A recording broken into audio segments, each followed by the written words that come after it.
Voilà, bonjour, bonsoir, on ne sait plus trop. Après 3 jours de festival, il n'y a plus de jour ni de nuit. Sauf que je vous vois pas déjà. Qui sait quel est le plus long générique de l'histoire du cinéma? Générique de fin. Ah ben, Seigneur des Anneaux, c'est juste. 23 minutes le premier épisode. Il fallait remercier tout le monde, les bébés, les chiens, les animaux, tous ceux qui avaient participé, qui avaient vécu cette aventure. Alors moi j'ai proposé à mes amis de Fribourg Film de prendre ce générique-là, mais après on s'est dit que ça allait durer jusqu'à 2 heures du matin pour décrire tous les postes, et ils ont choisi quelque chose d'autre. Bon, voilà, ce sera peut-être un peu moins bien, mais ce sera certainement très intéressant. On est très content que Fribourg Film vive, survive, persiste et de vous voir si nombreux. Et on s'est dit à un moment donné, en fait, c'est vrai, le cinéma, c'est pas que devenir réalisateur, producteur ou productrice, réalisatrice ou actrice ou acteur. C'est aussi une multitude de métiers que certains d'entre vous feront peut-être. Et c'est vrai que moi-même, comme cinéphile, malheureusement, je ne peux pas rester, mais j'apprendrai des choses sur certains postes des tournages en suivant cet atelier. Et voilà. On a réussi avec l'équipe de Fribourg Film à faire le premier pari qu'on avait choisi de tenter. C'était de créer un annuaire en ligne, hein, que vous trouvez sur fribourgfilm.ch, où dès que vous devenez professionnel et les conditions ne sont pas trop strictes, je crois, eh bien, inscrivez-vous, parce que ça montre que Fribourg est un lieu de création, que le FIF souviendra toujours, en tout cas tant que je serai là. Et voilà, donc l'idée, c'est vraiment de vous donner la flamme, de vous donner envie de vous lancer dans ce métier du cinéma qui a besoin de plein de gens qui font des milliers de choses différentes. Et je me réjouis que des vrais professionnels qui font justement certains de ces métiers puissent vous expliquer ces métiers-là et peut-être vous donner envie de passer à l'action. Et à propos de passer à l'action, je vais laisser mes camarades prendre le micro. À vous. Ça commence bien. Alors, super, fantastique. Merci Thierry. À bientôt. Voilà, alors bonjour à tous. Merci d'être venus si nombreux dans cette salle pour découvrir un peu les métiers obscurs du cinéma. Ça va se dérouler de la manière suivante. Il y a un générique qui va défiler sur l'écran au-dessus de moi et vous aurez le pouvoir merveilleux de l'interrompre à tout moment. Il vous suffira de crier stop. Alors je ne sais pas si vous y arrivez, par exemple. Quelqu'un se lance. Parfait. Et nos amis de la technique pourront arrêter l'image et vous recevrez toutes les explications possibles et imaginables de la bouche de nos intervenants que je vais peut-être juste présenter brièvement, histoire que vous sachiez qui ils sont et quels sont leurs domaines de compétences. Alors nous avons Maël Joran qui est maquilleur. Peut-être levez la main, voilà. Romaine Fauchère, scénographe, elle est ici. Thomas Staël, sound designer. Tanguy Guinchard, assistant caméra. Jean Piguet, cantine, miam. Félicie Emo, effets spéciaux. Benoît Dietrich, étalonnage et divers. Il nous expliquera ce que c'est. Et enfin, last but not least, Marc Olexa, divers, mais bon, réalisateur. Voilà. Alors, je vous propose de débuter tout de suite, vu que le temps nous est compté. À toi.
quelqu'un qui a dit ça?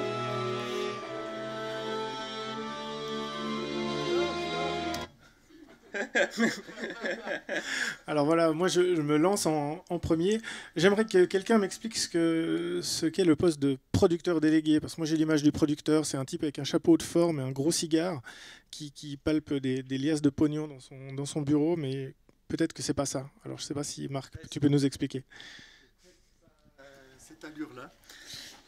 Alors un producteur délégué, c'est en fait c'est la personne qui a les droits du film. C'est celui qui va s'occuper de tout le côté administratif et finance du film. Et c'est donc lui qui détient le film finalement. On a parfois tendance à le confondre parce qu'en anglais, il y a un mot qui est très similaire au français, mais qui en fait a une signification différente. C'est executive producer, c'est producteur délégué. Mais producteur exécutif, c'est pas executive producer, c'est le directeur de production ou bien line producer. Et c'est celui qui va vraiment s'occuper de la gestion du tournage jusqu'à la post-production. Mais ça peut être deux personnes différentes. En Suisse, c'est souvent la même personne quand même. Mais voilà, la plupart du temps, dans les grandes productions, c'est comme ça que ça se passe. Je continue ?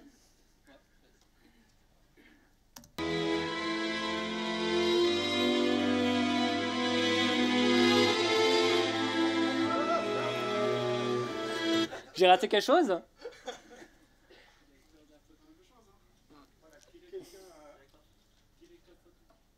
Directeur photo? Moi ou Tanguy, je sais pas si tu veux. J'en parlerai un peu tout à l'heure, mais c'est égal. Tu peux déjà... Ouais.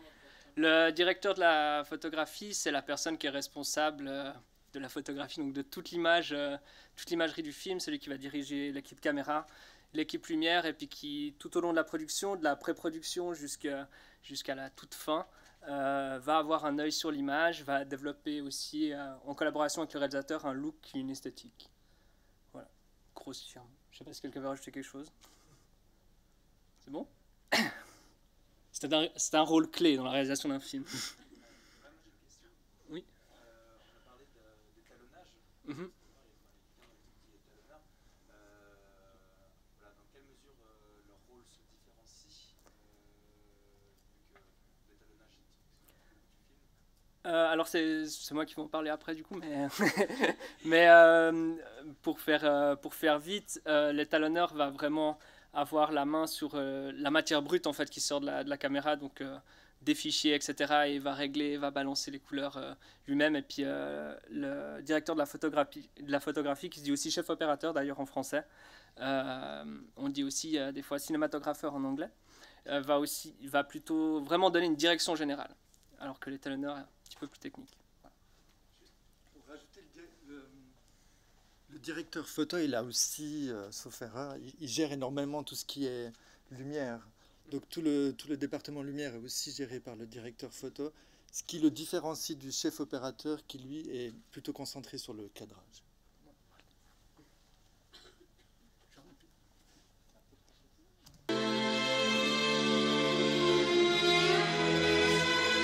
Je crois que je vais rester là, pardon. Moi,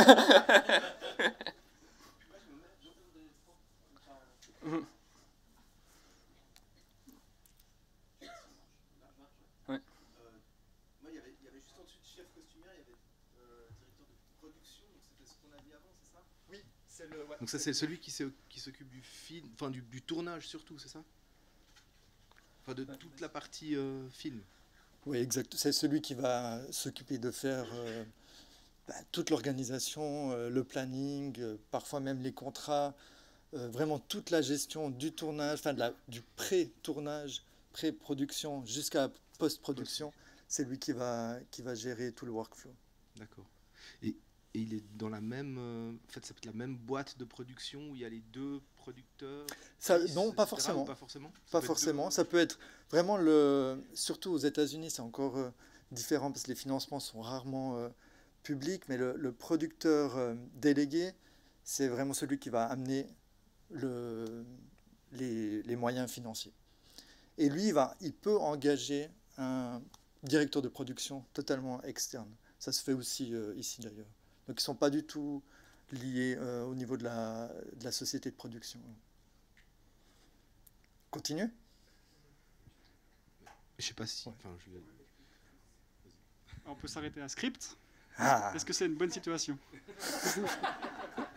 on en avait parlé. Quelqu'un veut... J'y vais? Ouais, je suis bien placé. Non, le script, c'est celui qui va s'occuper de la continuité, des scènes, du décor, enfin vraiment tout ce qui est continuité durant le tournage. C'est cette personne-là qui va prendre des notes. Je suis sorti par la gauche, je rentre par la droite, le stylo était dans cette position. Donc c'est en fait une personne qui aime beaucoup tout ce qui est détail et qui est attentive vraiment à l'ensemble de l'image, d'un point de vue décor, costume, maquillage, etc. Voilà. Il n'y en a pas beaucoup d'ailleurs des scripts, donc si ça vous tente, ça peut être une bonne situation.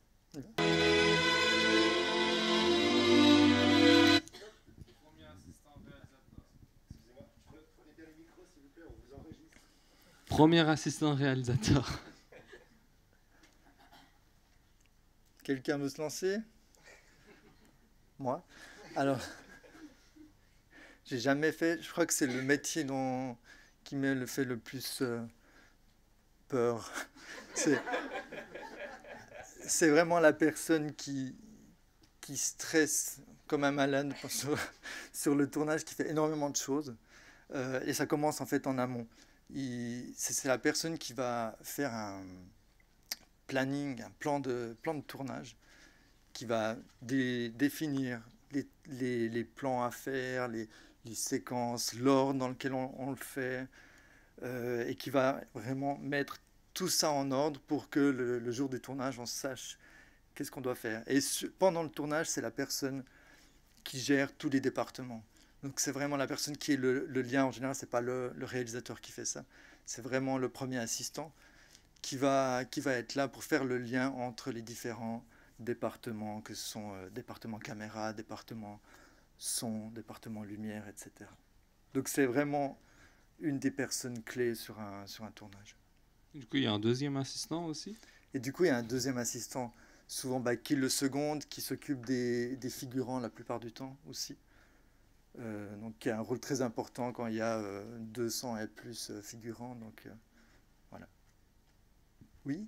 C'est aussi la personne qui protège un peu le réalisateur pour que le réalisateur puisse se concentrer sur la partie artistique. L'assistant va, lui, se jeter devant les voitures et insulter les gens et Oui. faire que vraiment le réalisateur puisse être dans sa bulle. Ouais. C'est pour ça que ça te fait peur, je pense. Ça doit être ça. Ouais. On continue.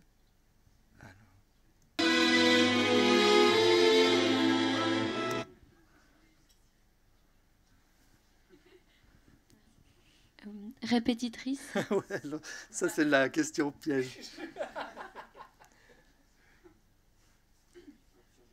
Moi, je peux interpréter. Hein, mais...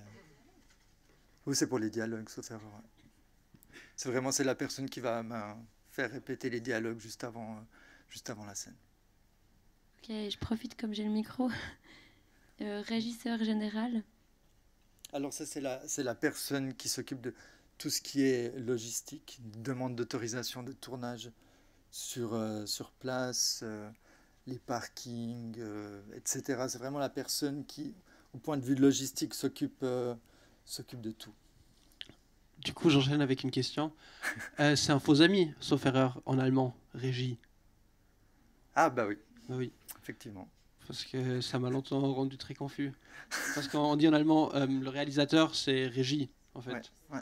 Hat Regie geführt, a réalisé le film. Et je me suis dit, mais c'est drôle que la personne qui fasse l'organisation matérielle ait autant d'importance. Bah, j'en profite pour rappeler directement Maëlle ici. Non, parce qu'il y a le maquillage qui est là. Allez, à toi.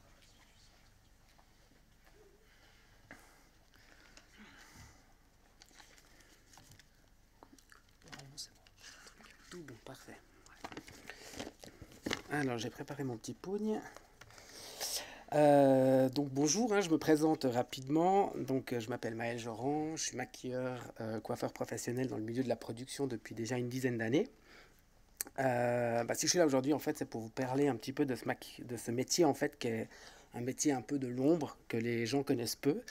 Quand on parle en fait du métier de maquilleur, en fait, souvent les gens ils disent ah ouais, t'es un poudreur professionnel. C'est là que généralement je regarde au ciel et puis qu'il y a un long silence qui s'installe. Le métier de maquilleur en fait est beaucoup plus technique et beaucoup plus compliqué que ça.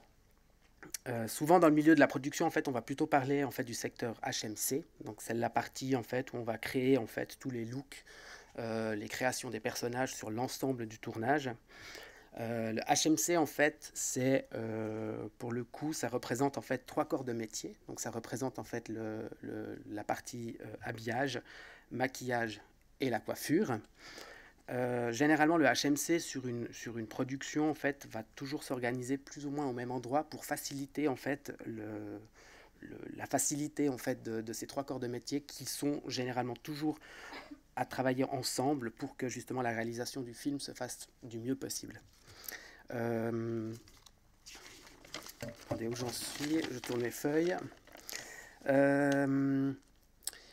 Le métier de maquilleur a pas mal de facettes en fait. Souvent les gens croient en fait que c'est un métier qui est relativement facile, mais il y a quand même plein de choses techniques à savoir.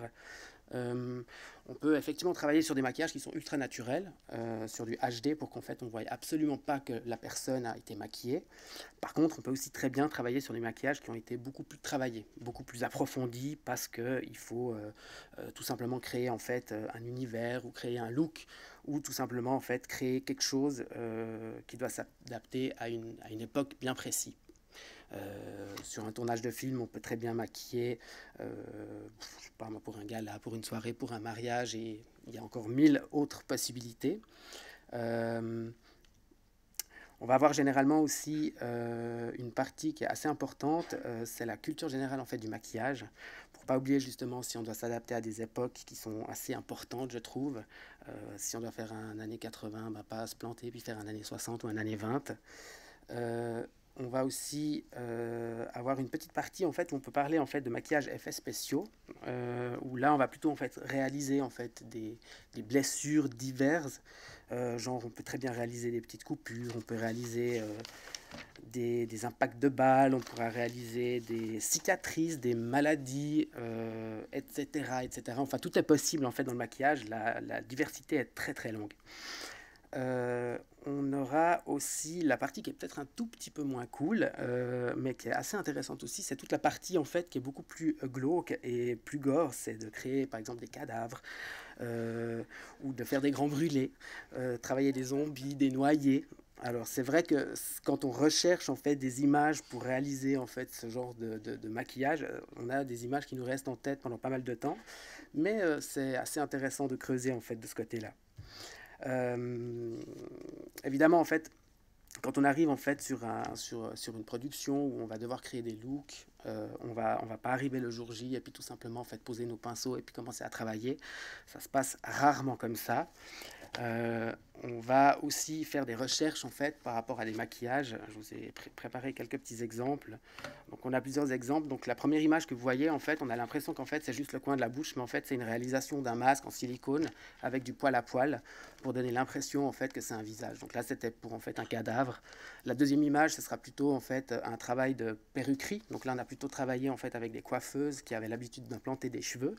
Et la troisième image, c'était plutôt un clochard parisien qui s'était fait casser la gueule dans un coin.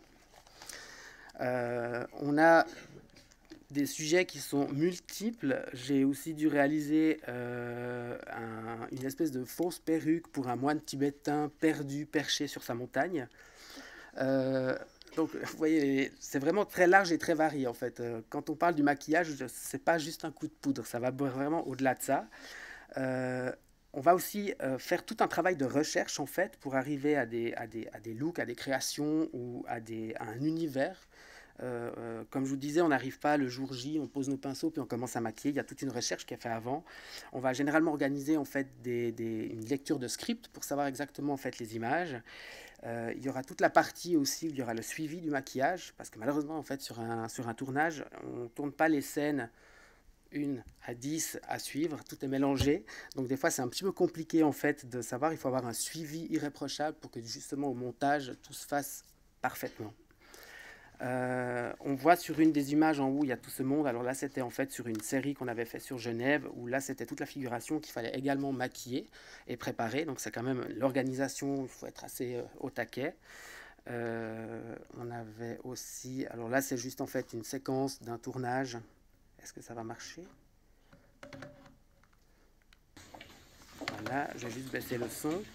Donc là, c'est juste en fait un peu les coulisses en fait des ambiances quand on est sur un plateau de tournage. Bon, je vais laisser le son parce que j'arrive pas à l'enlever du coup. Sinon, qu'est-ce qu'il faut savoir encore sur le métier de maquilleur? Je crois que j'ai plus ou moins fait le tour en fait. Attendez. Non, je pense que j'ai plus ou moins fait le tour de ce que je pouvais vous raconter, en tout cas sur le métier de maquilleur en production. Est-ce que tu pourrais nous expliquer comment on devient maquilleur?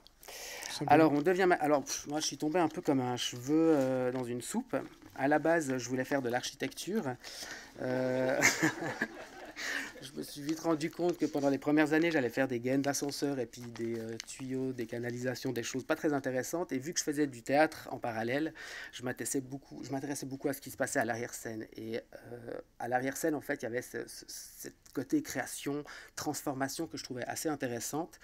Donc je me suis renseigné de savoir en fait comment on arrivait à être maquilleur ou perruquier sur les plateaux de tournage, et je me suis vite rendu compte que malheureusement en Suisse, pour passer maquilleur professionnel, il faut automatiquement passer par autre chose, donc c'est-à-dire soit esthétique, coiffure ou éventuellement styliste.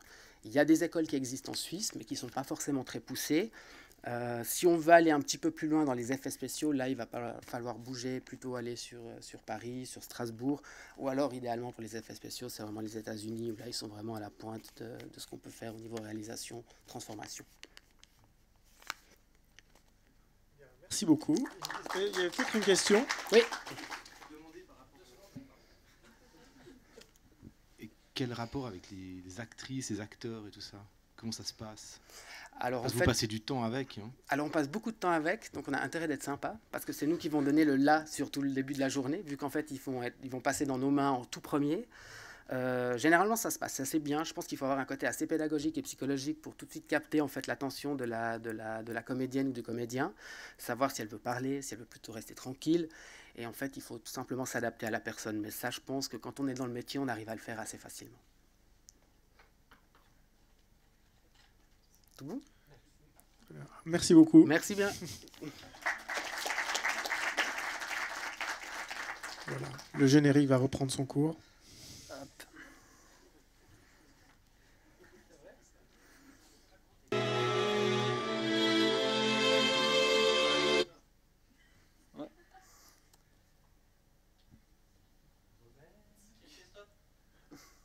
Oui.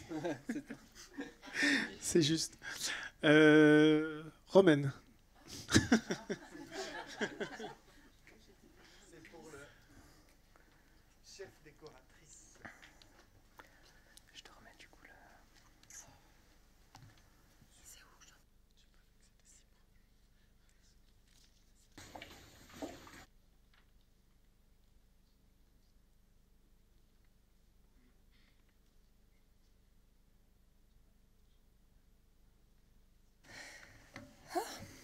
Bonjour, je suis étonnée, je m'attendais à avoir un peu plus de temps. Voilà, alors je m'appelle Romaine Fauchère.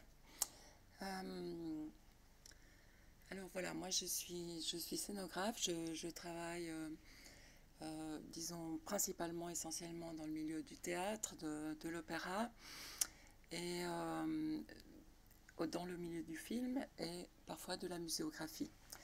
Alors, voilà, quoi, grosso modo, moi, ce que j'ai fait, donc, je suis d'origine valaisanne. Je le dis parce que le chemin est très long pour nous, pour arriver jusqu'au théâtre ou au cinéma. Donc, en fait, moi, je suis partie à Florence, faire les Beaux-Arts de Florence, et, donc en section décoration scénographie. Ensuite, j'ai fait ce qu'on appellerait aujourd'hui le master à Milan. Donc toujours aux Beaux-Arts de Milan. Et suite à ça, j'ai quand même fait une formation en dessin scientifique, question de pouvoir gagner ma vie un petit peu au début. Mais finalement, très vite, j'ai pu rentrer dans le théâtre off et donc commencer à concevoir des scénographies, aussi des costumes parfois. Donc, ce qui se passe, c'est qu'en fait, au niveau du film, ce qui est passionnant dans la scénographie, si on a la chance de travailler dans différents domaines, c'est que finalement, on va travailler toujours pour un œil différent. Par exemple, au théâtre, le cadrage, en fait, c'est la scène. Il est plus ou moins donné. On peut tricher un petit peu avec l'éclairage. On peut zoomer, zoomer dans le sens, on peut concentrer l'attention du public ou l'élargir, etc. Mais le cadre est là. On s'adresse à un œil humain, mais qui est à distance. Juste avant d'arriver au film, dans la muséographie, c'est un petit peu pareil, mais le cadre, il est multiple. On s'adresse toujours à un œil humain, mais l'œil humain va pouvoir se rapprocher, mettre le nez dessus, etc. Donc on va traiter finalement l'espace, la mise en valeur de cet espace de façon tout à fait différente qu'on le ferait pour la scène. Et ce qui est fantastique et très passionnant dans le monde du film, c'est qu'en fait, là, on va travailler pour l'œil humain à travers l'œil de la caméra. Donc, le cadre, le champ est multiple aussi. Moi, des fois, je me suis retrouvée à travailler, par exemple, sur un immense documentaire fiction où il y avait 32 scènes de tournage. Et ces 32 scènes, elles pouvaient concerner des espaces en extérieur, la place de la Riponne à Lausanne, où vraiment, tout à coup, là, on avait 900 figurants, donc on avait des très grands plans, etc. Et tout à coup, ouais, peut-être quand même, et tout à coup, resserrer, travailler juste le décor sur une signature. Voilà, on allait signer, on allait cadrer là. Et donc, mon rôle, c'est, bien sûr, de lire le script, de faire des repérages de lieux. Voilà, un lieu qu'on a repéré ici à Fribourg avec Marc Alexa. Et d'avoir toutes les informations qui me permettent d'imaginer quelles vont être les scènes qu'on va devoir, entre guillemets, aménager, spatialiser, décorer ou vraiment scénographier. C'est très différent la décoration de la scénographie. Mais ce qui est intéressant, c'est que en fait, derrière le scénographe, selon l'importance des tournages, il y a tout un tas d'autres corps de métier aussi. Parce que moi, à partir du moment où je vais, admettons, devoir dessiner un décor pour des scènes, une reconstitution d'une place en 1923, je dois dessiner des façades, je dois les faire réaliser. Donc derrière, il y a tout un tas d'ateliers, des menuisiers, des constructeurs, des peintres, des sculpteurs, etc. Donc il y a ça. Et puis d'autres fois, par exemple, il faut aménager des intérieurs. Donc là, on va pouvoir, disons, intégrer à l'équipe ce qu'on appelle un ensemblier qui va aller récolter tout un tas de mobilier, de choses et autres. Il peut y avoir des tapissiers, il peut y avoir des... Et voilà. Et donc, on va... ça, je parle, disons, de tournage avec des corps multiples, etc. On va devoir collaborer avec tout un tas d'autres métiers qui sont derrière nous. Et donc, je suis pas une lumière pour les machins. Voilà, ça c'est donc le repérage d'un lieu. Là, voilà, le producteur, réalisateur m'appelle et me dit « On a pensé à un lieu, viens voir, est-ce que tu penses que c'est possible ?»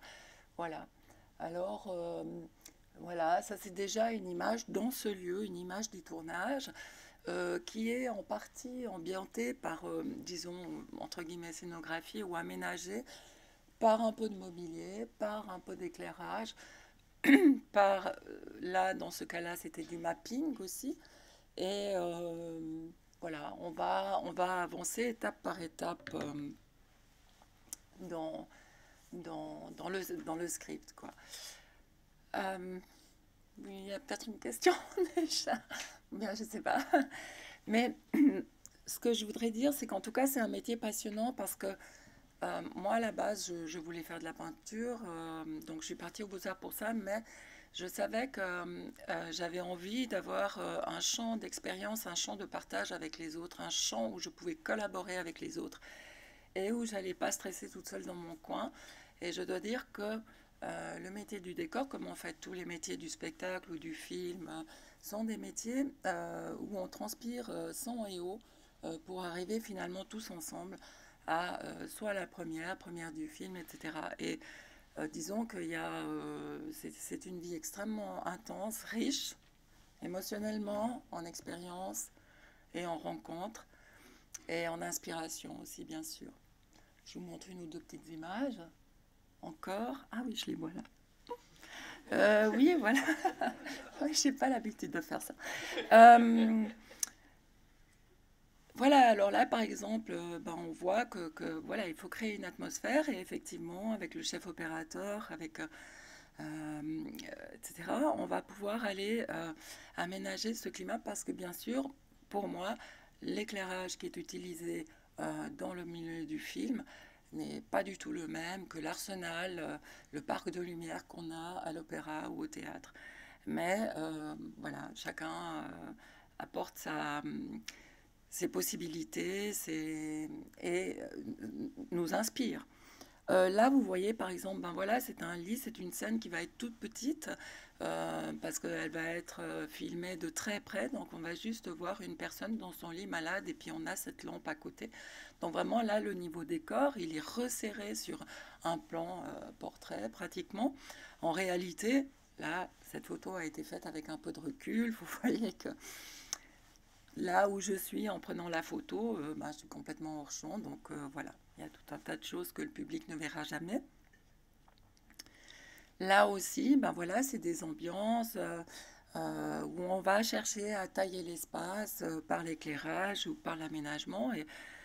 Et dans le film, disons, voilà, on peut retourner une scène, on peut, disons, tourner 10 scènes dans le même espace. Simplement, on va aménager tout à fait différemment, on va changer les éclairages et tout, ce qui n'est pas possible quand on est sur scène, au théâtre. Voilà, parce que là, on ne peut pas chasser le public ou demander au public de se retourner puis qu'on change le décor.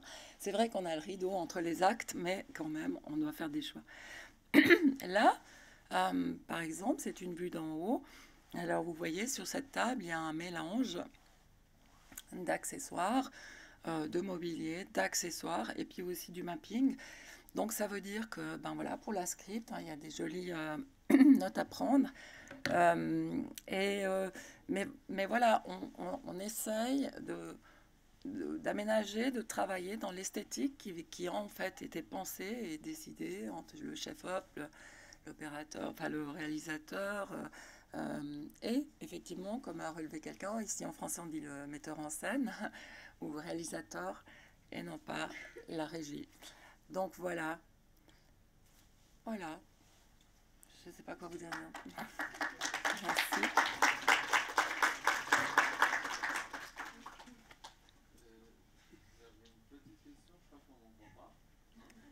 Non. 1, 2, 3, voilà. Okay. J'avais une petite question. En fait, si j'ai besoin de, je sais pas, une table, quelques chaises, et puis que je veux pas piquer la chaise de mon voisin, qu'est-ce que je dois faire? Où est-ce que je dois aller le chercher? Est-ce que, par exemple, Emmaüs ou Coup de pouce, ou je sais pas, alors, font des combats? Ce qu'il y a, c'est qu'effectivement, au début, on a tous eu ce réflexe d'aller chez Emmaüs, enfin, tout au début, parce que finalement, Emmaüs ou comme ça, ils vont quand même vous demander de les acheter. Or, ça dépend, enfin, même pour des prix réduits, ça dépend quels sont les budgets de production. Mais enfin, nous, on essaye plutôt de fonctionner par les réserves des théâtres. Donc, évidemment que c'est un métier où on doit créer son réseau à quelque part, mais il y a plein de théâtres qui ont des réserves de mobilier. Et puis alors, voilà, en faisant des demandes, parfois écrites, on peut avoir accès à ces... comme notamment pour les costumes, c'est pareil. Donc voilà, on peut se connecter en tant que professionnel à ces réserves des théâtres. Et en général, ils sont... coopèrent, parce que c'est aussi leur intérêt, quelque part. Voilà. C'est bon?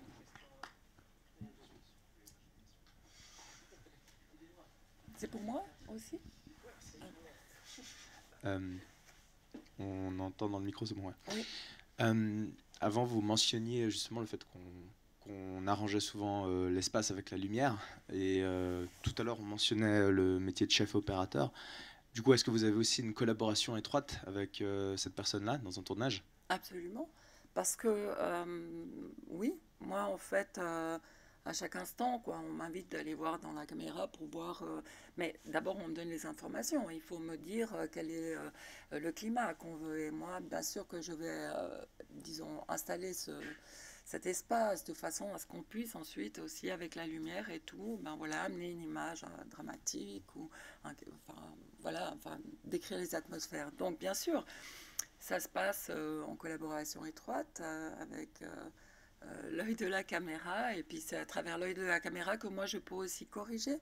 Par exemple, on peut disposer des choses qui sont jolies quand on les regarde comme ça spatialement, mais quand on regarde à travers la caméra, l'œil de la caméra, on voit que ça marche pas, que c'est bavard, que ça apporte quelque chose dont on n'a pas envie. Donc effectivement, c'est une collaboration étroite. Et moi, en fait... qui me passionne beaucoup, parce que finalement, enfin, qui m'intéresse beaucoup, parce que quand je suis au théâtre, je suis seule, finalement. Hein. Là, c'est fabuleux, parce que j'ai l'occasion de vraiment corriger mes erreurs, enfin, et de suivre les indications, mais de corriger les erreurs.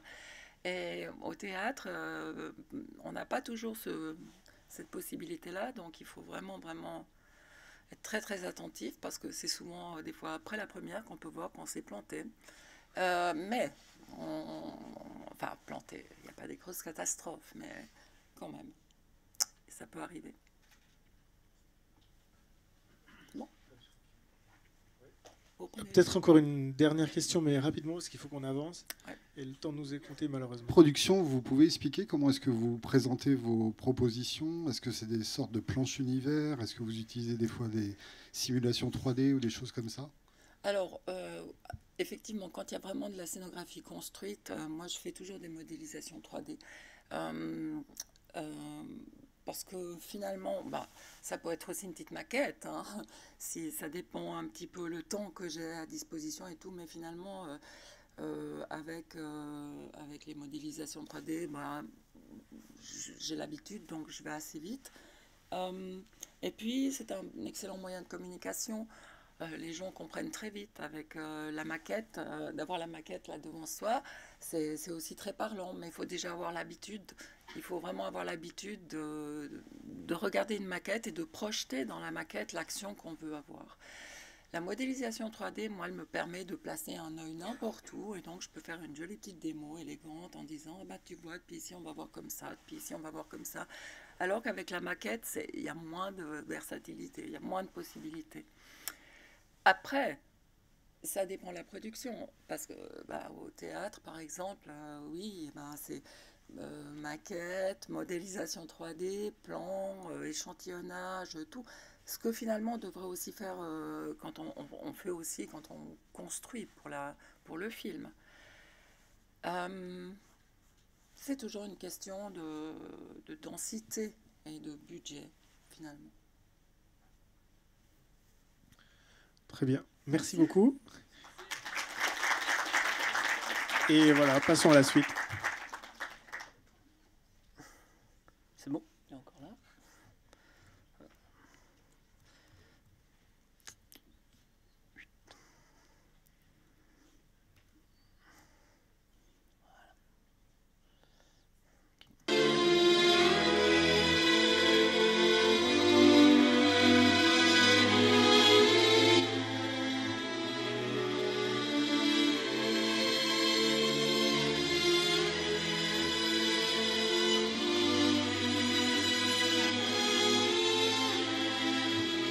Stop. Voilà, maintenant, est-ce que quelqu'un peut venir nous parler du métier de premier assistant opérateur? Merci beaucoup.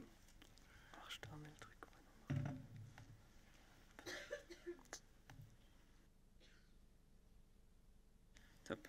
Bonjour. Alors voilà, moi je m'appelle Tanguy Guinchard, je suis premier assistant caméra et cascadeur, mais ça c'est autre chose.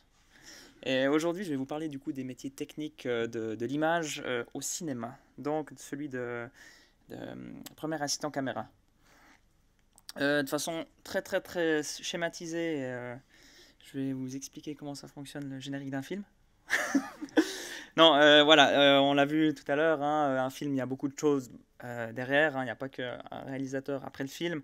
Mais pour vous expliquer un petit peu de façon schématisée, il y a plusieurs chefs de département. Chaque département, du coup, ce soit le département image ou décor ou maquillage, vous allez en découvrir plus après. Le chef opérateur ou le directeur photo est le chef du département de l'image. Et dans ce département de l'image, il y a un sous-département qui s'appelle le département caméra. Dans ce département caméra, il y a le premier assistant caméra, le deuxième, et puis d'autres métiers comme DIT ou encore d'autres sous-groupes. Mais le rôle du premier assistant caméra, c'est en fait d'être responsable de la technique d'une caméra, qu'elle soit fonctionnelle sur le tournage. Donc son rôle, il commence déjà en pré-production, avant, avec le directeur photo ou le chef opérateur. Il va se retrouver dans le service de location, il va faire des tests de caméra, il va faire des tests optiques avec les objectifs, et il va établir une liste de matériel pour savoir quel matériel ils auront besoin en fonction des besoins artistiques, des choix artistiques en fait du film. Et ça se fait tout en amont du tournage, déjà ici. Encore une étape qui se fait en amont, c'est la préparation de la caméra. C'est-à-dire qu'une caméra, quand elle est livrée, elle est dans une boîte. Donc c'est juste une boîte. Elle ne peut pas fonctionner telle qu'elle. Il faut l'équiper, ce qu'on appelle riguer une caméra. Donc il faut lui monter une optique.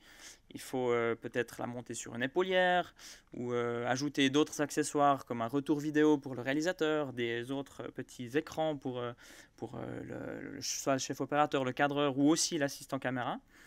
Et tout ça se fait en amont du tournage, idéalement. Hein. La caméra arrive sur un tournage, elle est déjà prête à tourner et fonctionnelle. Donc ça, c'est le rôle d'un premier assistant caméra, c'est de faire en sorte que techniquement, la caméra fonctionne. Et pendant le tournage, il change de nom, il devient focus puller ou pointeur. C'est-à-dire qu'il est en charge de la netteté d'une image. Comme vous le savez peut-être, en cinéma, ce n'est pas des objectifs comme en photographie. Plus souvent, ce ne sont pas automatiques, en fait. C'est des objectifs manuels. Donc, on a une bague pour l'ouverture de l'objectif et une bague pour le focus, donc la netteté. Et le premier assistant caméra, lui, il est en charge de cette bague de focus avec un dispositif sans fil. Il va pouvoir agir sur cette bague de focus et faire en sorte que l'image soit nette. Donc, c'est une grosse responsabilité parce que on a beau avoir un jeu d'acteur qui est hyper chouette, une performance superbe, des décors parfaits, le maquillage, superbe coupure, parfait Maël, et l'image est floue. Donc le plan, il est inutilisable, quoi. Et ça, c'est la responsabilité d'un premier assistant caméra. Voilà, je vais le faire de façon un peu rapide. Benoît est aussi très impliqué dans ce rôle, donc si tu as quelque chose à dire, n'hésite pas. Et, je fais vite un autre petit tour du département image de façon générale. Donc ça, c'est le département caméra. On voit que c'est le chef opérateur du coup ou le directeur photo. Comme l'a très bien dit Marc tout à l'heure, c'est deux rôles qui sont en fait distincts. Donc c'est cette personne qui est en charge de donner des indications et qui chapeaute le département caméra. Mais cette personne, elle chapeaute aussi un département lumière, donc qui est donné par un chef électricien et lui donne ses ordres à des électriciens.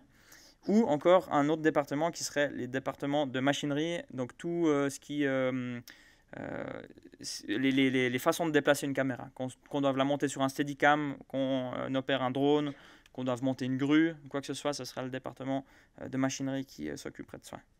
Donc voilà, l'ensemble de tout ça en fait donne le département image et leur sous-département, donc lumière, machinerie, caméra. Voilà. Si vous avez des questions. Oui, prenez le micro. Digital imaging technician, what is this? All right. Effectivement, alors le DIT, c'est un nouveau métier qui arrive avec le cinéma numérique. C'est celui qui s'occupe de la sauvegarde des données, donc des rushs. Lui, il va récupérer directement les rushs de la caméra. Le premier assistant va donner les rushs au DIT. Le DIT va les prendre. Elle va les sauvegarder, faire des copies. C'est celui qui fait en fait vraiment le lien entre enfin la sauvegarde de médias, quoi. Ouais. C'est ça le. Et il s'occupe aussi de tout ce qui est sans fil, si je m'abuse, c'est juste, hein, tout ce qui est vidéo sans fil entre un retour réalisation, donc ce qu'on appelle Video Village, c'est lui qui serait en spécialiste de ce genre de choses. J'ai une question. Est-ce que premier assistant caméra, c'est une étape pour devenir directeur de la photographie, ou est-ce qu'on est aussi assistant caméra toute sa vie? Alors, on peut être assistant caméra toute sa vie parce que c'est vraiment un métier à part entière. C'est des énormes connaissances techniques.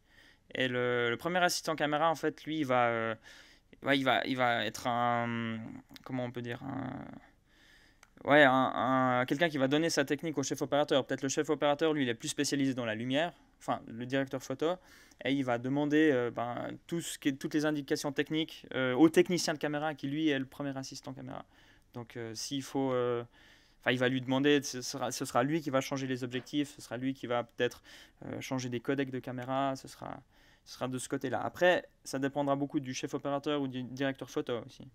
En fonction, ça change de production en production et puis surtout de personne en personne. Mais je pense que premier assistant caméra, c'est une excellente étape pour pouvoir après devenir chef opérateur ou directeur photo. Car de tout métier du cinéma, dès qu'on est chef de département, on ne devient pas comme ça. Il faut déjà avoir de la connaissance en amont et puis connaissance technique ou artistique. Et puis c'est une étape, ouais, je pense, en tout cas pour un chef opérateur. Ouais. Oui, encore une question là-bas, sur ta gauche. Yes. Et le deuxième assistant caméra, il aide le premier assistant caméra ou c'est complètement différent? Exactement, il va l'aider. Après, il y a toutes sortes de rituels. Hein. Déjà, tu vas changer les batteries d'une caméra ou rien que le changement d'objectif, c'est quelque chose qui est hyper ritualisé. Le deuxième assistant caméra va chercher les objectifs dans la boîte à objectifs. Tac, tac, tac, il l'amène au premier assistant. Le premier assistant démonte l'objectif de la caméra, il met sa main sur le capteur, il met l'objectif de cette façon. Comme ça, avec les doigts dessous. Deuxième assistant caméra prend l'objectif par-dessus, retourne, dit G, il le prend, tac, donne l'autre objectif, pareil, G, met le petit capuchon, va mettre dans la caisse. C'est des objectifs ou du matériel de façon générale qui coûte extrêmement cher. Et puis, même sous la pression du premier assistant réalisateur, il faut faire les choses calmement et ne jamais courir avec un objectif dans les mains. Voilà. Quand tu dis extrêmement cher, une caméra de ciné avec un objectif relativement basique? Ça dépend beaucoup. Une caméra de ciné, ça peut aller jusqu'à 50, 60 000 francs. Un objectif, ça peut même être beaucoup plus que ça, en fonction des types. Donc, après, voilà, on peut avoir des centaines de milliers de francs entre les doigts. Et puis, il faut faire attention, pas s'encoubler sur les branches. J'ai jamais fait ça. Non, pour de vrai, ne jamais courir. Voilà, donc ouais, c'est du matériel technique qui coûte extrêmement cher et puis à manipuler avec précaution. Donc voilà. Merci beaucoup, je crois qu'on peut l'applaudir.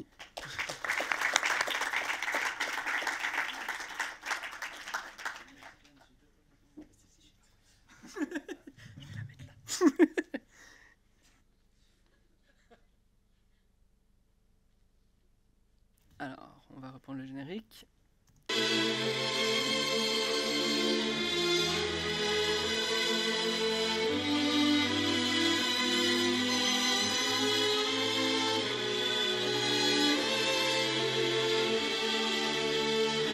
J'ai entendu un stop? Je suis trop loin?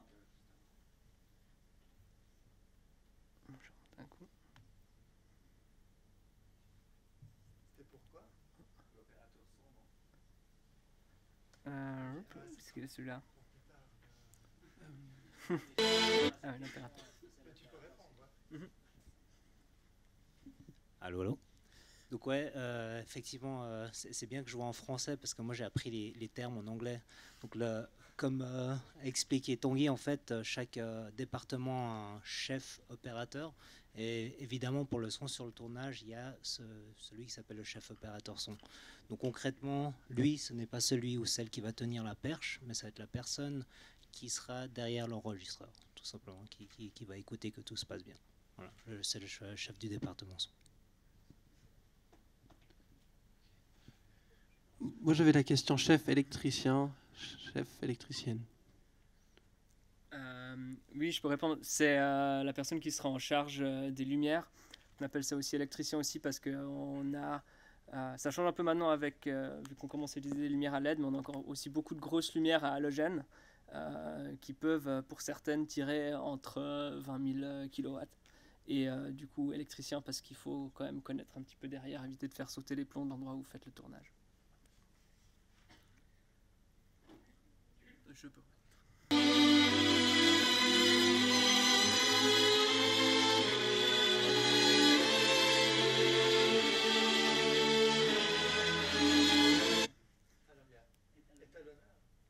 Oui, du coup c'est à moi. Je profite juste pour ajouter une petite chose parce que c'est une question que des gens m'ont souvent posée par rapport aux électriciens et aux personnes responsables de la lumière. En anglais, en fait, il y a une différenciation où il va y avoir ceux qu'ils appellent gaffers, qui sont ceux qui travaillent à la lumière, ceux qu'ils appellent spark, qui eux sont vraiment responsables de l'électricité. Du coup, hop.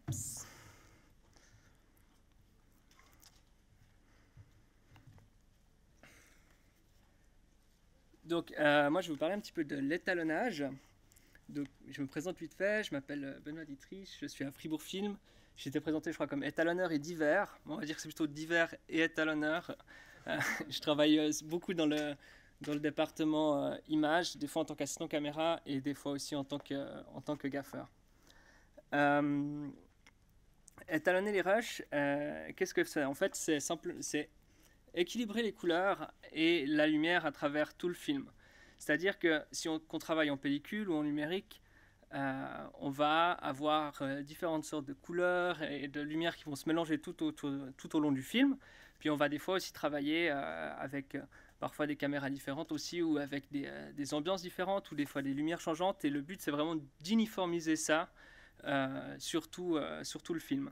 Alors c'était le rôle.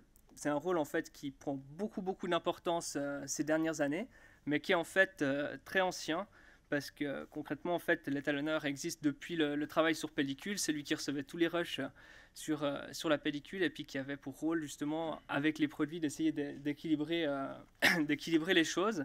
Et puis c'est un métier qui a beaucoup évolué maintenant avec le cinéma numérique parce que il y a beaucoup plus de possibilités qui lui ont été données. On va revenir dessus. Je vous montre juste ce petit outil-là, qui est une color chart, enfin, qui est une table des couleurs, qui est utilisée par les étalonneurs maintenant, mais surtout en fait avant sur pellicule. C'est-à-dire qu'avant qu'on commence à tourner une scène, l'équipe caméra et lumière éclaire cette petite plaquette. Je l'ai ici d'ailleurs. Je l'ai en tout petit, mais en général elle est plus grande. Ça, cette taille-là. Voilà. Et avec l'éclair, donc très important, avec la lumière de l'ambiance générale qu'on aura donnée de la scène. Et puis ensuite, ça va être un repère. Donc là, pour la personne qui développe sur pellicule, avant chaque scène, elle aura une image de cette plaquette. Et elle aura aussi la même plaquette de l'autre côté. Elle pourra équilibrer toutes les couleurs sur le long du film en pellicule.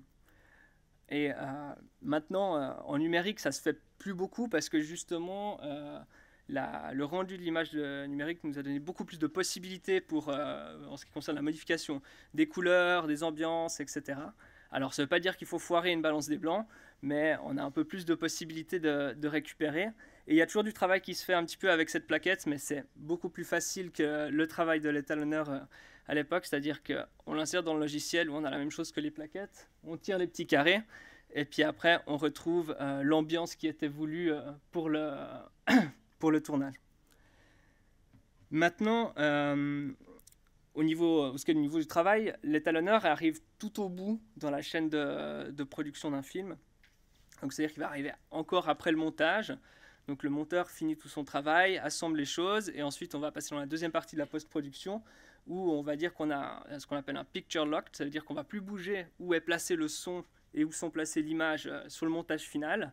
Et puis ça va partir, le son va partir au mixage, et l'image va partir à l'étalonnage des couleurs.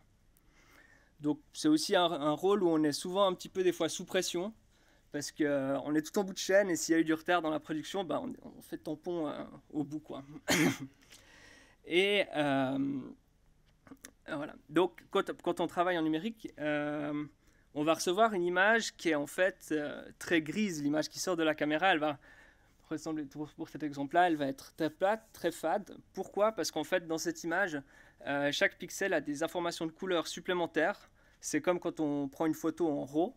Donc, on a une quantité immense d'informations de couleur et en fait, ça apparaît tout plat parce que visuellement, après, ça va nous donner la possibilité d'étendre ces couleurs et puis d'avoir un spectre colorimétrique qui est beaucoup plus large.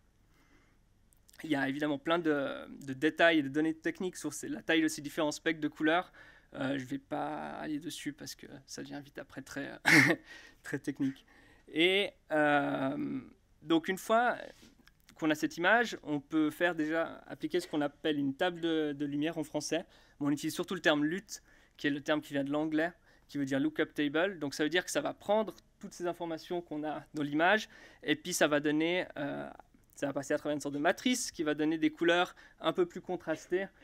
Si je reprends l'exemple de cette image ici, où on va vraiment retrouver le travail qu'a fait le chef opérateur.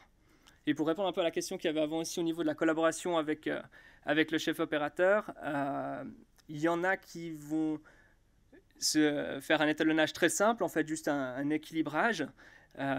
Surtout les personnes qui ont travaillé sur pellicule qui vont dire voilà, c'est comme ça que j'ai shooté et puis c'est comme ça que je veux qu'il se développe.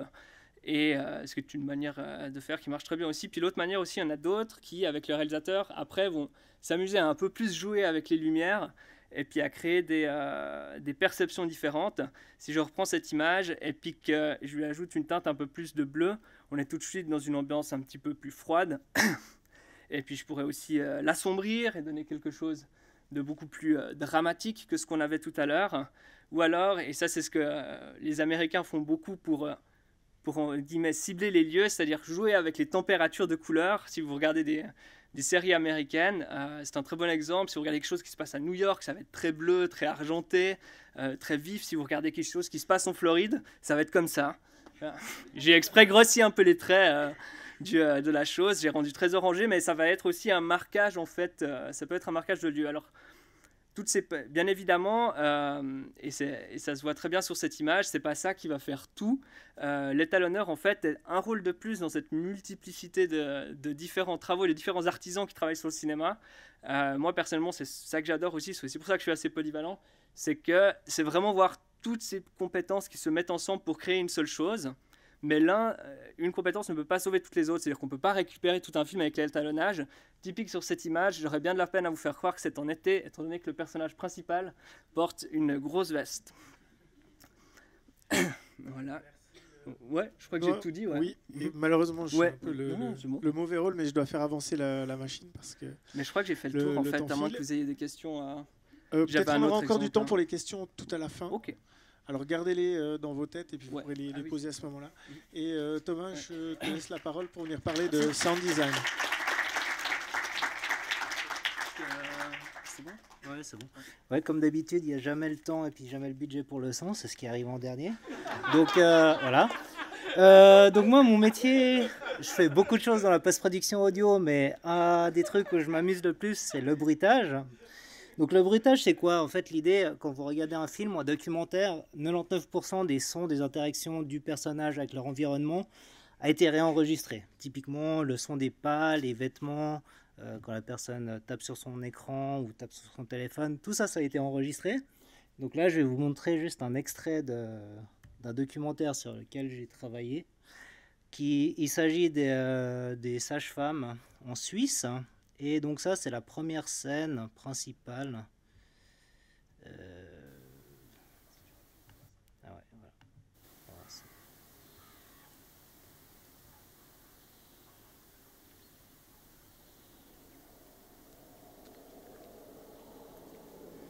Donc là, ce qu'on entend, hein, c'est le son original qui a été enregistré pendant le tournage.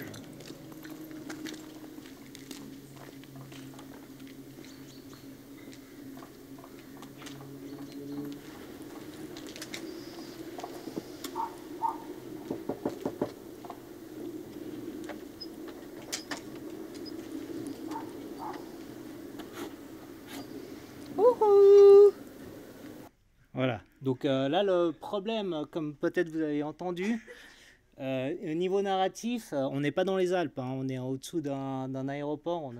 Et voilà, entendre un Boeing 747 passer au-dessus de la tête et puis un chien qui aboie, ça ne nous met pas trop dans l'histoire. Donc l'idée, évidemment, c'est que là, on va déjà réenregistrer les sons des pas. Pourquoi? Parce que littéralement, surtout dans un documentaire, mais aussi dans la fiction, hein, on veut que le spectateur soit dans les chaussures du personnage. Donc au niveau narratif, bien sûr, là on voit qu'on est dans les Alpes. Donc ce qu'on veut raconter, c'est qu'on est quelque part loin de la civilisation, où la route est assez usée. On n'est pas juste à l'avenue de la Gare où il y a un goudron tout frais. Donc là je vais vous faire écouter donc, la même scène uniquement avec le son des pieds qui a été enregistré.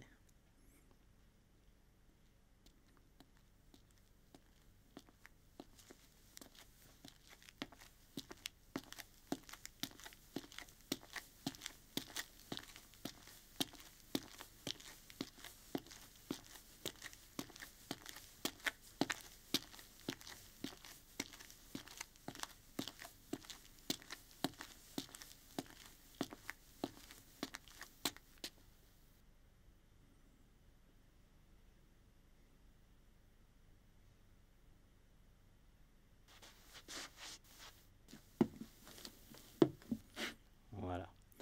Après aussi, bien sûr, un autre personnage, on va dire, qui est très important aussi de niveau narratif, hein, vu que cette dame, c'est un peu la plus expérimentée de sage-femme. Son outil principal, là, quand elle va se balader auprès des femmes enceintes, ben, c'est sa valise de médecin. Donc ça, évidemment, comme on a pu entendre dans la première vidéo, il n'existe pas, et puis même ce genre de choses, ça n'a pas vraiment de son. Donc c'est pour ça qu'on va justement réenregistrer un sac pour lui donner vie. Donc ça, c'est l'autre couche, où ça, maintenant, c'est juste le sac.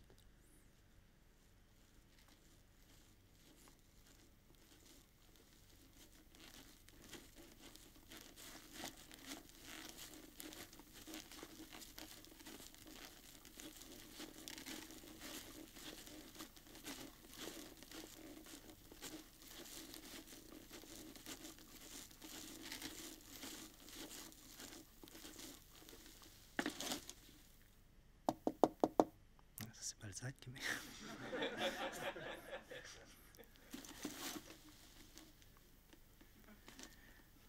Donc pour le sac, c'est comme le magicien qui sort son lapin du chapeau. Donc ça, c'est le super sac de l'armée. Donc peut-être vous avez entendu, mais ce qui est intéressant en fait, c'est le son du... Vous l'entendez? Qui grince. Et aussi, bien sûr, il faut le faire un peu exister avec des choses dedans, pas qu'on entende que le sac est vide. Donc on met des objets, et en fait qu'on secoue un petit peu tout le sac. C'est ça ce qui va donner du caractère au sac. Et puis aussi, évidemment, quand elle pose le sac par terre, hein, il faut que ça soit lourd, parce que si c'est vide, ben, ça sonne comme un sac vide, et puis ça sonne rien. Donc après, on a évidemment encore la veste. Je ne sais pas si on va l'entendre. Hein. Mais ça, les habits, ça aussi, c'est quelque chose qu'on réenregistre toujours dans les bruitages. Donc surtout pour les mouvements assez forts. Par exemple, s'il y a quelqu'un qui... Bah, typiquement dans les scènes de combat. Hein. Bon, là, c'est tout léger parce qu'elle marche.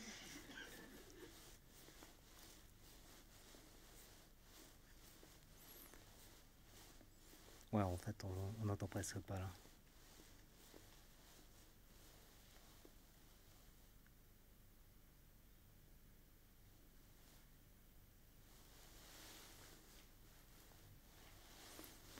Alors, une des difficultés quand on fait les bruitages, c'est qu'évidemment, les microphones, ils sont tellement sensibles qu'on respire, on entend. Donc, ces scènes-là, on doit performer. Donc, les pieds, les sacs, etc., sans respirer, parce que sinon, on aura toujours juste par-dessus, ça ne fonctionne pas.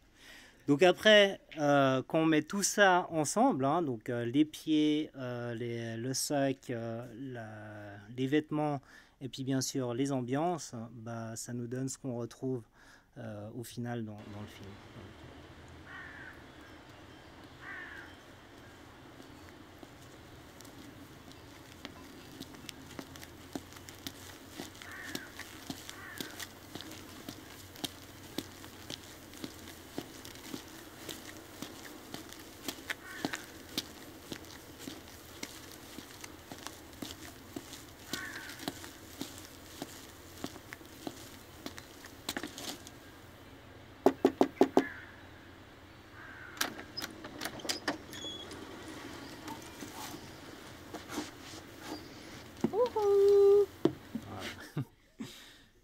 Ok, donc l'idée après, donc ça c'est la session Pro Tools, hein, donc le logiciel avec lequel on travaille.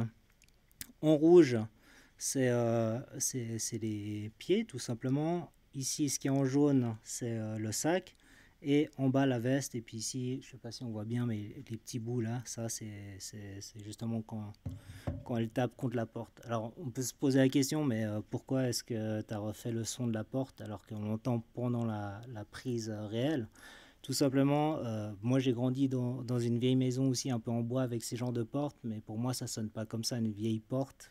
Là, ça sonnait trop propre, porte moderne. De nouveau, quand on veut raconter quelque chose avec l'image et l'histoire, il faut qu'avec le son, on accompagne cette histoire. Puis c'est pour ça que je me suis dit, je vais le refaire. La réalisatrice n'a rien dit, donc voilà.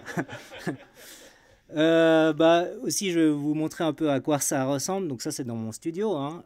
Donc là, on a la partie en béton, donc typiquement là sur laquelle j'ai marché. Je ne sais pas si vous voyez contre le bois un peu sur le bord, là, je fais un peu le ménage, mais on voit justement du gravier. Et c'est ça, ce gravier qui va donner un peu ce côté crunchy qu'on marche et qui donne un peu un certain caractère. Et puis pour le son à la fin, quand elle rentre dans le chalet, en fait, il y a la planche en bois là.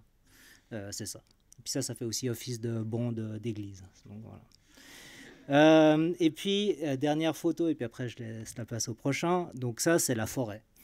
Et est-ce que vous reconnaissez, je ne sais pas si on voit bien, mais ce qui est en noir dans le côté droite, là, dans le coin, c'est bandes. Donc ça, c'est des bandes magnétiques, VHS, cassettes. Et ça, c'est excellent justement pour faire le son des feuilles. On peut se demander, ah mais pourquoi tu mets pas des vraies feuilles? Alors oui, j'en mets, mais évidemment le problème des feuilles, c'est qu'à force de marcher dessus, ça se démolit.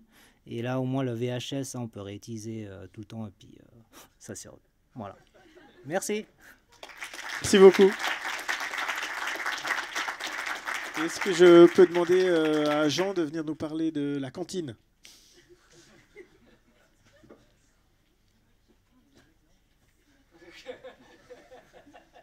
Voilà, bonsoir. Je m'appelle Jean Piguet, j'ai une entreprise. Je vois que j'ai du public qui m'a rejoint là. J'ai une entreprise qui s'appelle Chez Paulette. Je suis un prestataire. Moi, je ne suis pas directement engagé par les productions, mais ils me demandent en fait le mandat de nourrir toute l'équipe de cinéma. Je commence le premier jour du tournage. Jusqu'au dernier jour de tournage, je ne sais rien de la post-production ni de la pré-production. Mon métier, il est vraiment que dans le concret de mon quotidien, comme ça. Nous, on a fondé cette société à deux. On est arrivé par la bande, comme souvent les gens qui font ce métier de cantinier.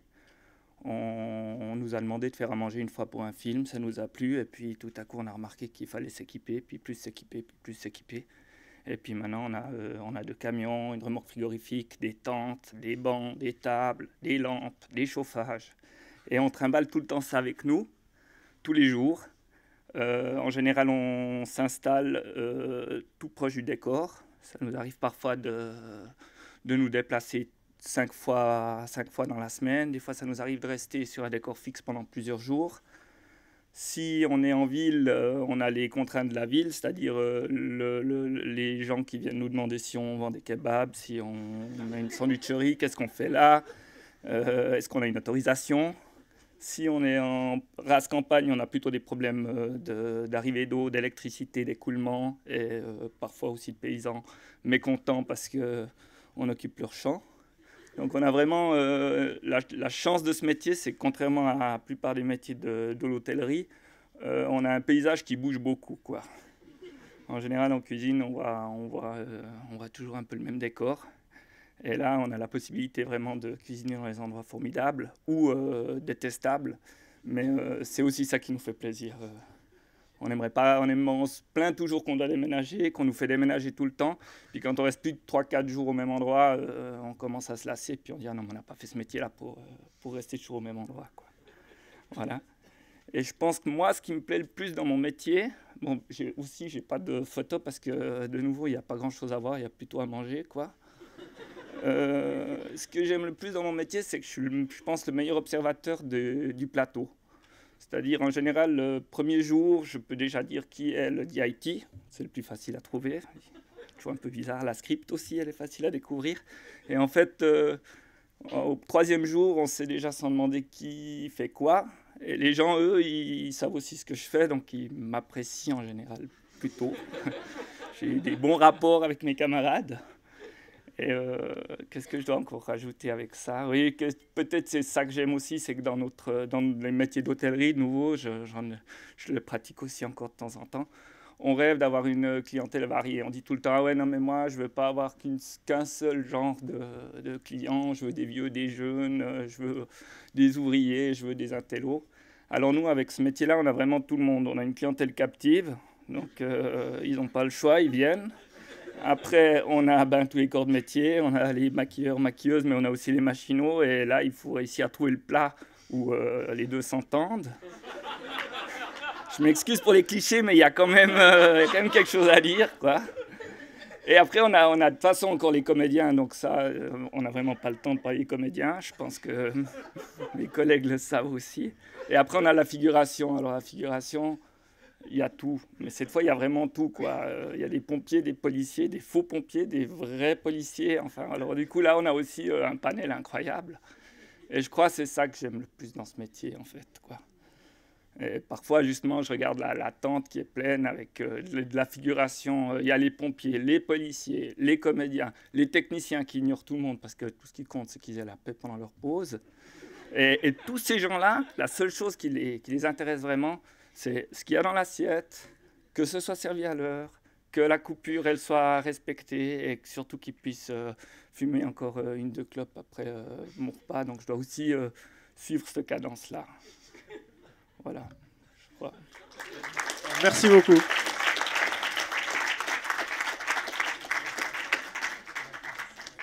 Alors, comme on a encore un peu de temps, j'ai demandé à Félicie de nous rejoindre et de nous parler des effets spéciaux. Et elle est spécialisée dans l'animation. Elle va peut-être aussi nous parler de character design, qui est son domaine de prédilection. Oui, en fait, je me suis infiltrée là sous un faux prétexte parce que je connais rien du tout aux effets spéciaux. Mais je vais profiter pour vous expliquer ce que c'est le character design. En fait, moi, je travaille pour des films d'animation et je suis comme une espèce d'extension du cerveau du réalisateur pour mettre en image tous les personnages qu'il a imaginés pour son film. Donc, c'est vrai que dans certains génériques, peut-être mon nom appartiendrait à la section d'effets spéciaux. Ça m'arrive de travailler pour des films en live action où il y a des parties qui doivent être designées. Mais en général, je travaille plutôt sur des films qui sont tout à fait en animation. Et mon travail vient vraiment en amont. Donc, je suis une des premières personnes qui est contactée par la production. Souvent, d'ailleurs, j'interviens quand le réalisateur essaye de trouver de l'argent pour son film, parce que c'est plus facile de pitcher un film et d'obtenir du financement quand on a déjà des images et quand les financiers peuvent s'imaginer déjà un peu dans quel univers on va se trouver et de s'attacher un peu à ces personnages pour avoir envie de donner plein d'argent, parce que les films en animation, c'est souvent assez cher. Donc, j'ai eu la chance de travailler pour des très chouettes films, mais comment est-ce que je peux allumer ce truc? Tac. Oui, voilà, merci. Donc j'ai travaillé pour un long métrage qui s'appelle Isle of Dogs. Le réalisateur, c'est Wes Anderson. Il avait fait beaucoup de films en live action. Et puis son premier film en animation, c'était Fantastic Mr. Fox, dont j'ai créé tous les personnages. C'était 1 an de travail pour moi. Et Isle of Dogs a aussi énormément de personnages. Et comme c'était la 2e fois que je travaillais avec ce réalisateur, on avait déjà un peu trouvé nos marques. Et c'est quelqu'un qui est très, très impliqué dans toutes les décisions de design.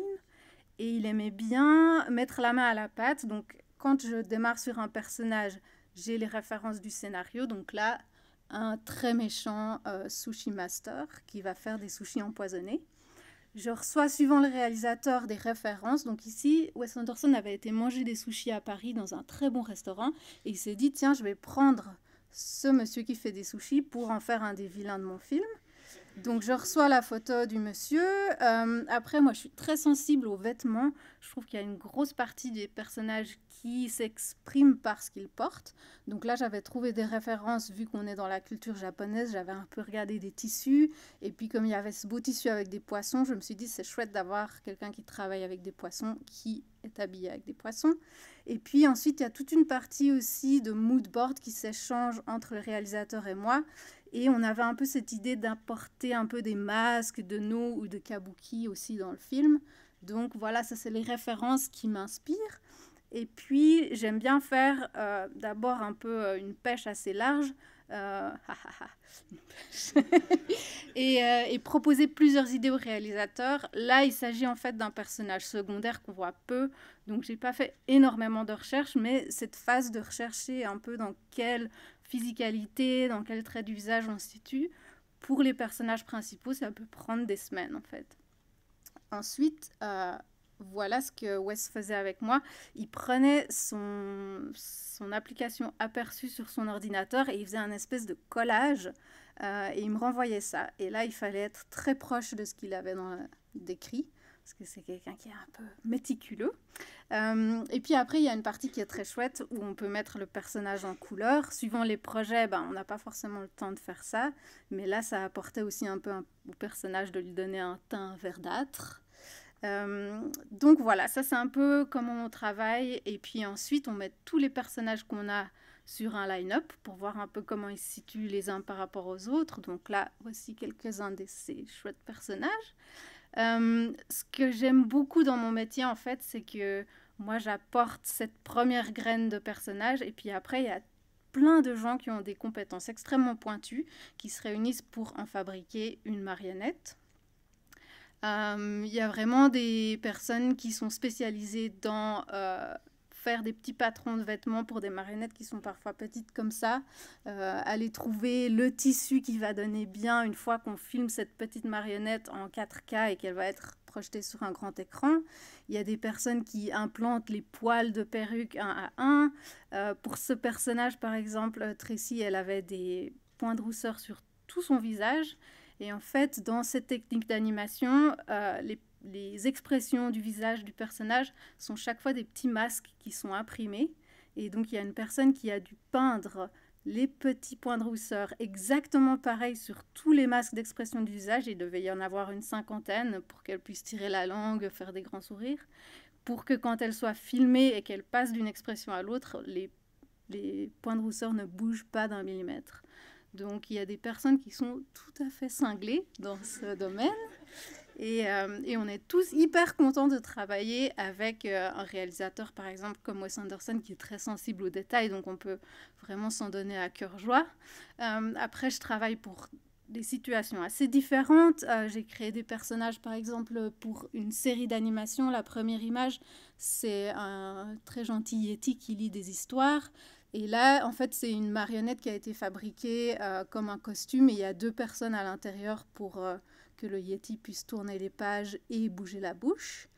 Je travaille beaucoup pour des publicités aussi. Il y a énormément de travail pour moi dans l'industrie de vendre du dentifrice. J'ai fait un bof qui vendait du bouillon, toutes sortes de choses pour des banques. J'ai travaillé pour Coca-Cola, pour Nike, plein de projets que j'aimerais jamais montrer dans mon portfolio qui sont assez horribles mais qui payent le loyer, et d'autres projets qui sont très chouettes. Là, c'était une publicité pour la recherche contre le cancer, donc ça, c'était très chouette. Je travaille aussi pour... ça, c'était une série qui est maintenant sur Netflix avec ces belles marionnettes de chats. Comme je suis zinzin des chats, c'était un très chouette projet. Et puis, il y a pas mal de projets en live action où, en fait, on a besoin de quelqu'un comme moi pour mettre en forme des accessoires, des choses qui interviennent, mais qu'il faut vraiment designer pour le projet. Et donc, par exemple, la dernière image, c'était pour un épisode de Black Mirror, la série qui est produite... en Angleterre, où Miley Cyrus dans l'épisode joue une star dont la petite effigie est en vente, c'est comme un petit robot, et tous ses fans achètent le robot. Il fallait quelqu'un pour designer le robot. Donc on a fait pas mal de recherches et puis en fait le robot final, c'est pas moi qui l'ai designé, c'est souvent du travail d'équipe, donc le robot de quelqu'un d'autre était plus convaincant, mais j'ai fait 3 jours pour trouver la perruque parfaite pour le robot qui allait totalement vendre le personnage. Donc voilà, c'est un métier assez divers où je suis dans plein de projets différents, à l'écoute de plein de réalisateurs différents, où parfois je dois designer des créatures monstrueuses, donc je vais faire des recherches, je vais au zoo pour dessiner des animaux, donc c'est assez varié, très intéressant. Et si vous aimez dessiner, ben, je vous encourage à essayer de devenir character designer. Voilà. Bien, merci beaucoup.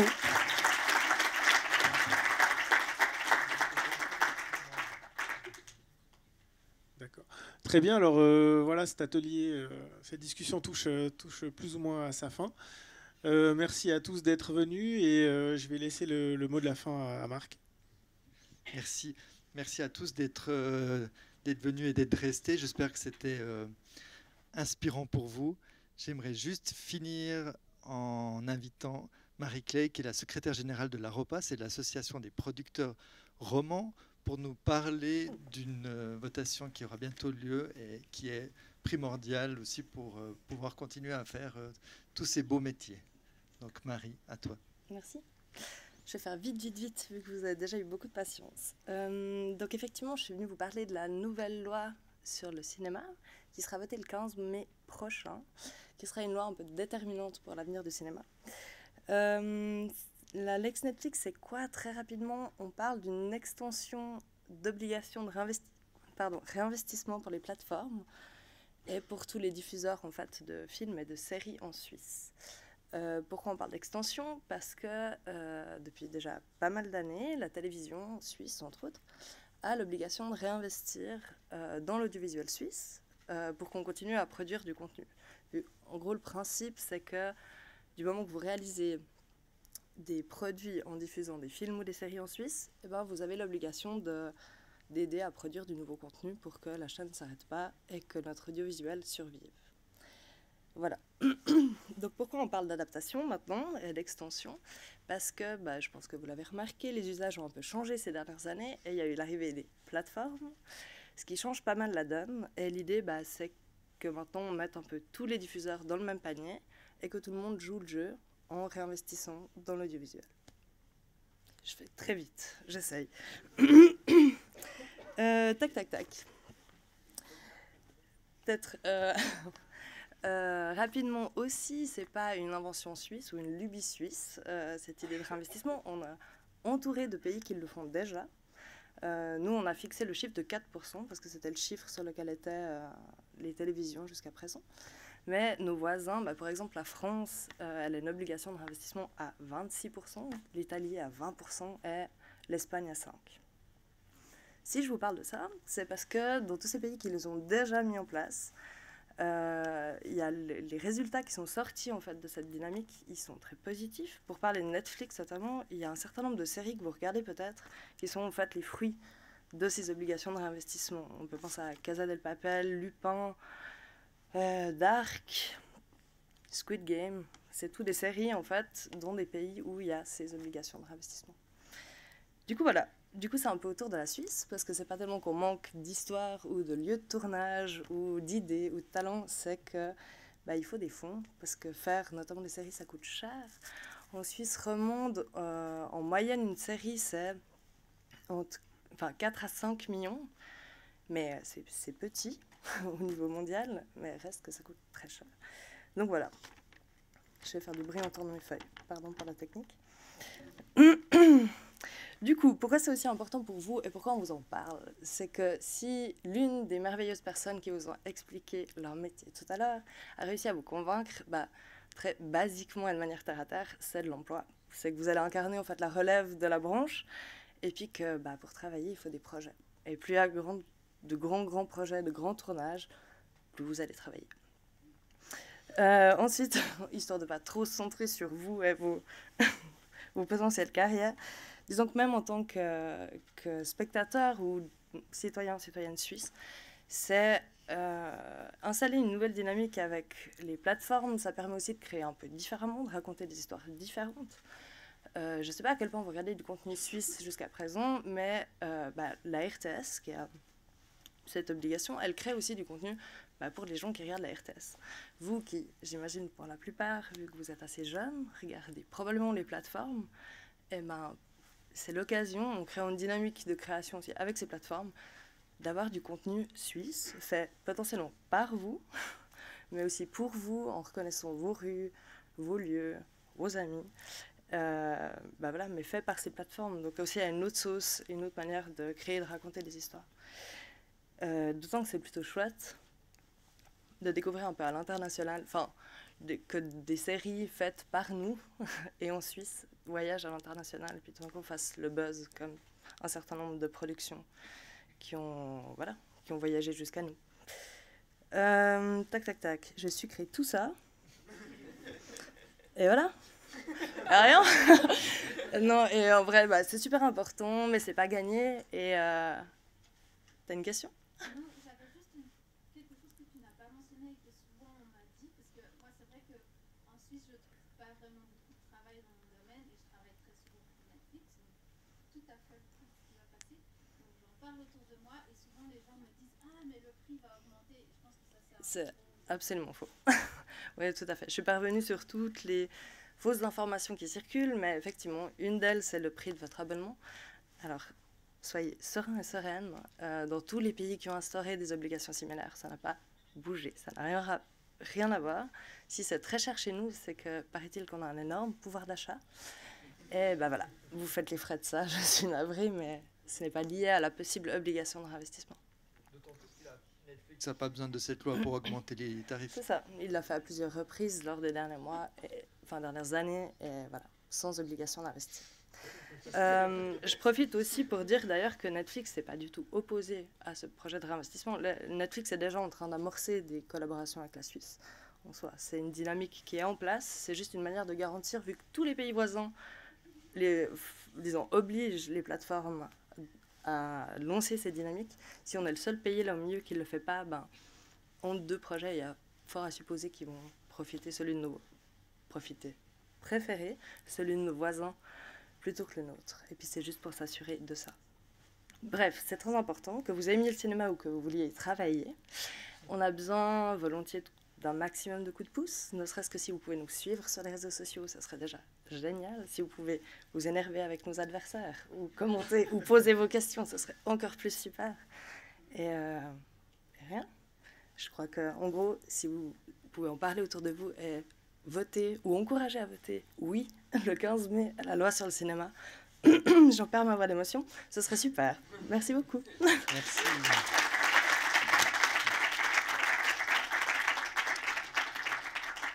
Merci beaucoup. On va conclure parce qu'on doit libérer la salle. Si vous voulez plus d'informations par rapport à cette loi, il y a des flyers à l'entrée. Et si vous voulez recevoir des infos, des activités de Fribourg Film, vous pouvez aussi vous inscrire. On va mettre une feuille à disposition pour recevoir la newsletter. Merci infiniment et profitez bien du FIF. Je voulais encore vous dire des choses, mais on n'a plus le temps. Donc à la prochaine. Au revoir.